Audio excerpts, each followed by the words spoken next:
We finally got a trailer for Mandalorian and Grogu, the first Star Wars movie to be released in years, and in my opinion it doesn't look good. It looks pretty boring. Maybe that's just the trailer, but given the fact that this is basically season 4 turned into a film, at least that's how it's always felt, I'm not confident that it's going to be any better than season 3. We do have a synopsis: the evil empire has fallen, and Imperial warlords remain scattered throughout the galaxy. As the fledgling New Republic works to protect everything the rebellion fought for, they have enlisted the help of legendary Mandalorian bounty hunter Djarin and his young apprentice Grogu. That doesn't really sound too exciting for a film. The first Star Wars film since Rise of Skywalker. This sounds like something that would be a good plot for a TV show, maybe the 4th season, but not a film. And the shills were hyping this up saying it could make $1 billion.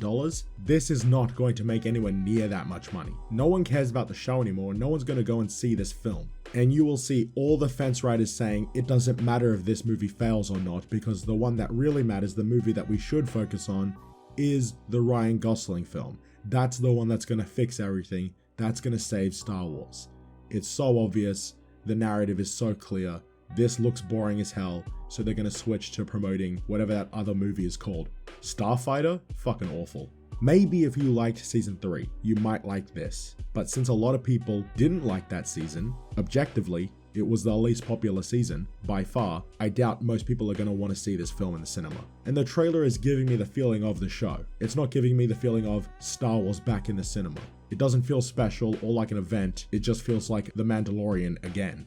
Even this whole plot point about Imperial warlords being scattered throughout the galaxy, that's just Moff Gideon. We've already seen this. We've seen this multiple times. This is boring. This feels like the 4th season of a TV show that repeats the same plot points. This feels like when you have season 1 of The Flash and it's Reverse Flash as the main villain, and then season 2 it's Zoom, and then season 3 it's Savitar. This is the same shit. It's the same kind of villains. And we're definitely going to see more setup for the First Order and the sequel trilogy in this film.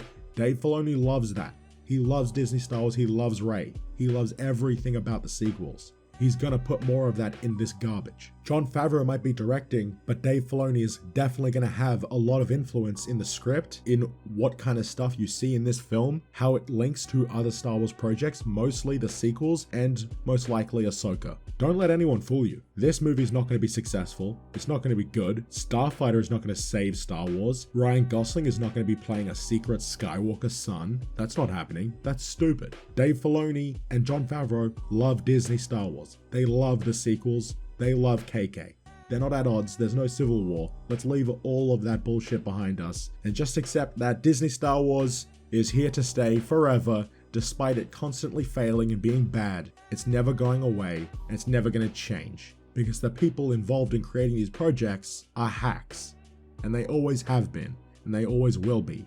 And I'm definitely talking about Dave Filoni specifically. I have no idea why so many Star Wars fans think he is talented. Maybe you all just don't know what good writing looks like. This film might make 500 million, maybe. That's being a little generous in my opinion. Solo made around 400 million, and I reckon Solo is going to end up being a better film anyway. And that's saying a lot, because that movie is not very good. I think it's about time that everyone in the fandom who still cares about Disney Star Wars or still looks forward to these projects starts to raise their standards a little. There are still plenty of people excited for this. This trailer, this boring as fuck trailer, got people excited. Really think about that for a second. That's crazy to me. Those people are mentally disabled. It gets to a point where these shills seem to be so excited for this, there's just no way it's genuine. How can anyone believe it? You know, these fake as fuck shills, they're no different from these mongrel grifters who constantly hate on things and look for reasons to criticize stuff. It's just as disingenuous and fake. They can all fuck off, honestly. And sure, this video was originally going to be about the trailer specifically, but I think it's more important to highlight these frauds in the fandom. On both sides, so to speak. The ones who are positive and the ones who are negative. Most of these people are just fake. Whether it's the shills crying about people harassing actors when that doesn't happen, or when it's these grifters crying about Disney Star Wars retconning stuff when it didn't change anything in the Disney canon and it only changed stuff in the EU, which these fence riders and these fake fucks who claim to be against Disney Star Wars haven't actually read. I'm looking at you, Star Wars Theory, you faggot. And yeah, that's all I had to say. Fuck these fake fucks. fuck Disney Star Wars, fuck this trailer, fuck Mandalorian and Grogu, and Dave Filoni, and anyone who supports that hack. Fuck you.